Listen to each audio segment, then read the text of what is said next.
안녕하세요. 다오월드입니다. 오늘은 다들 아시다시피 파이코인의 새로운 채굴률이 적용이 되는 날이었습니다.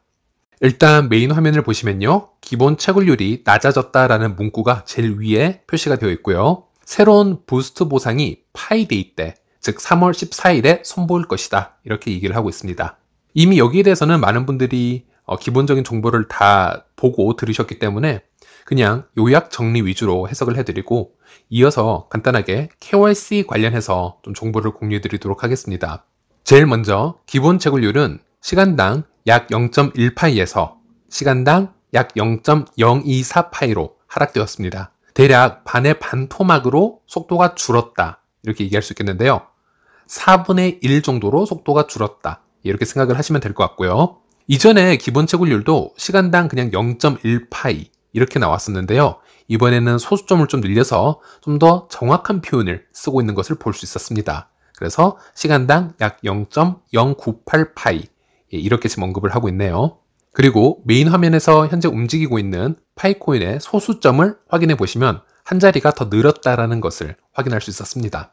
아무래도 이제부터는 노드 보상이라든지 아니면 계산 방식이 점점 구체화가 되어 가면서 좀 더 디테일한 보상들이 많이 언급이 될 것이기에 소수점을 좀 더 늘린 게 아닌가, 좀 디테일함을 살린 게 아닌가 뭐 이런 생각을 해보았고요. 지금 영상을 만들고 있는 현재 시간, 한국 시간으로 3월 2일이죠. 아직 어떤 분들에게는 예전 세션이 끝이 나지 않았기 때문에 원래 그대로인 기본 채굴률이죠. 시간당 약 0.098파이로 표현이 되어 있고 그 비율로 채굴이 지속되고 있음을 확인할 수 있었고요. 어떤 분들에게는 이미 예전 세션이 끝이 났고요. 새로운 세션을 시작하시는 분들에게는 새로운 채굴률이 적용이 돼서 시간당 약 0.024파이로 표기가 되어 있고 그에 맞춰져서 채굴이 시작되고 있는 것을 확인할 수 있었습니다. 어차피 내일이 되면 한국에 계시는 모든 분들이 시간당 약 0.024파이라는 동일한 채굴률로 채굴을 하고 있을 것이기에 지금은 남과 다른 채굴률을 가지고 있다 해서 전혀 걱정하실 필요는 없습니다. 그리고 다시 메인 화면으로 가서요. 파이데이 때 선보일 부스트 보상, 즉 3월 14일에 선보일 부스트 보상이라는 것은 노드를 운영하거나 락거 비율을 올리거나 생태계 기여도에 따른 계산식에서 채굴 증가율을 얘기하는 것입니다. 물론 현재까지 노드 보상 및 그런 디테일한 부분에 대해서는 공지가 전혀 되지 않은 상태고요. 3월 14일을 한번 기다려 봐야겠죠.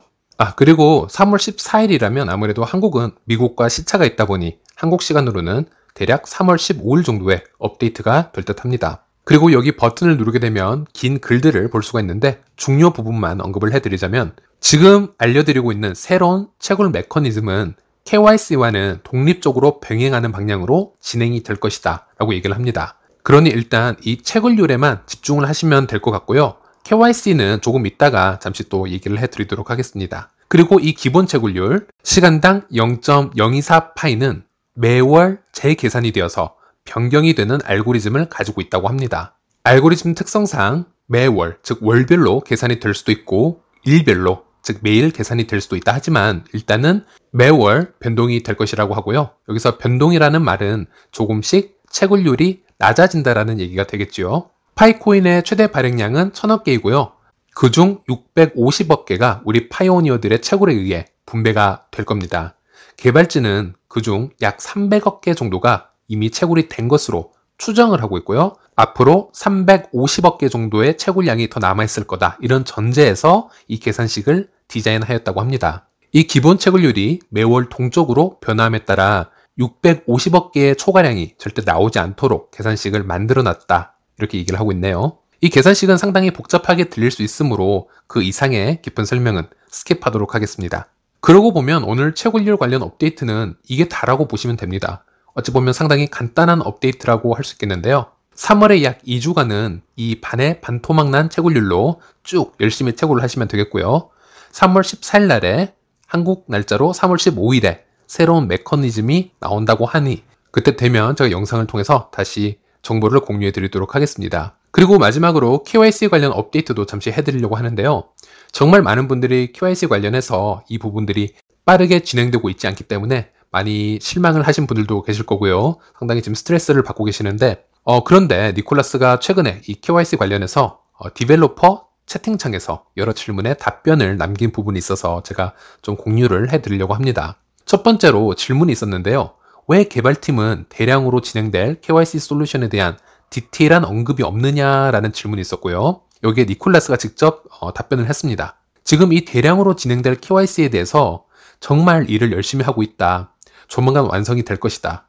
전에도 언급을 하였지만 파이오니어의 개인정보나 보안을 우리는 정말 소중히 여기고 있고 이 개발 속도에 관해서는 언제든 타협해 나갈 의도로 진행해 나가고 있다라고 합니다. 그리고 최근에는 워터마크와 바코드 수정을 추가했었고 어쨌든 우리는 이 대량으로 진행되는 KYC가 매우 빨리 진행되기를 바라고 있고 이 KYC 프로세싱은 정말 수많은 국가에서 다양한 아이디를 사용하는 수백만 명이 참가하게 되는 엄청난 노력이 필요한 절차들이고 나는 이 KYC 솔루션이 세계에서 가장 포용력이 있는 KYC로 완성이 될 것이라고 믿고 있다. 이런 얘기를 해주었습니다. 또 다른 질문에는 나는 저번 주에 KYC를 진행을 했었는데 아무런 결과가 나오지 않았고 왜 이 KYC가 한계치에 도달했다라고 표시가 되어 있냐, 무엇이 잘못된 것이 아니냐 이런 질문이 있는데요.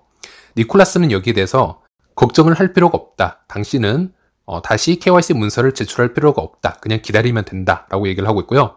그냥 UI가 그렇게 작동하는 것 뿐이다. 그러니까 유저 인터페이스가 그렇게 작동하는 것 뿐이고 프로그램이 중간중간 더 많은 사람들의 KYC 신청을 받았다가 때론 닫았다가 지금 그러고 있는 중이다. 아직은 모든 사람에게 이 KYC가 오픈이 되어 있는 상태가 아니다. 이렇게 답변을 해 주었습니다. 즉 KYC 신청을 했던 분들은 다시 제출할 필요가 없다라는 얘기고요. 그리고 또 다른 질문이 있었는데요. 3월 14일 이전에 KYC가 출시가 될 것인가 라는 질문에는 니콜라스가 이런 답변을 남겼습니다. 현재 우리는 일부 모바일 폰에서 활성 비디오 감지 기능 같은 여러 이슈들을 처리해 나가고 있다. 만약 우리가 이런 문제를 처리하지 못한 채 많은 사람들의 KYC를 받게 되면 그들이 KYC를 처음부터 다시 해야 하는 불편함을 겪을 수도 있다. 그래서 우리는 이런 이슈들을 먼저 고쳐 나가는 것에 우선순위를 두고 있고 소규모 인원들만 조금씩 받아들이고 있다. 그리고 개발에 진전이 있을 때마다 더 많은 그룹의 사람들을 받고 있다라고 하고 있고요. 사람들이 정말 다양한 종류의 폰을 소유하고 있기 때문에 이런 상황이 발생하고 있고 하지만 우리는 조만간 많은 파이오니어들에게 KYC를 오픈할 수 있을 거라고 믿고 있다. 또 이렇게 얘기를 해주었습니다. 네, 일단 소식은 여기까지고요. 마지막으로 제가 새로 업데이트된 채굴률에 대해서 제 생각을 잠시 공유해드리자면 저도 이 4분의 1 정도로 확 줄어든 기본 채굴률 상당히 긍정적으로 생각을 하고 있습니다. 그리고 이 채굴률 또한 오랫동안 지속이 되는 게 아닌 매월 또 계산이 되어서 더 줄어들 수 있는 알고리즘을 가지고 있기 때문에 당연히 희소성이라는 부분에서 엄청난 메리트가 생길 수 있다라고 보고 있고요. 또 마음에 드는 점은 이 극악으로 점점 떨어지는 채굴률을 올릴 수 있는 방법이 어떤 금전적인 투자 방법, 예를 들어서 거래소에서 매수를 한다라든지 P2P로 현금 거래를 한다라든지 이런 게 아닌 당분간은 노드를 운영해야 된다거나 락업 비율을 높여야 된다거나 추천인들을 더 많이 받아야 된다라거나 아니면 생태계 앱 참여 활동을 해야 하는 아니면 P2P 거래를 해야 되는 즉 생태계가 건강해질 수밖에 없는 활동에서 추가 코인 보상을 받는 알고리즘이기 때문에 저는 이게 뜻하는 대로만 잘 진행이 된다면 이 생태계가 아주 건강하게 아주 유니크하게 확장될 수 있지 않을까 저는 그렇게 생각을 해보았습니다. 그리고 아시다시피 이 KYC가 대량으로 한 번에 다 처리가 되는 게 아닌 점차적으로 확대되어 나가는 형식일 확률이 큽니다.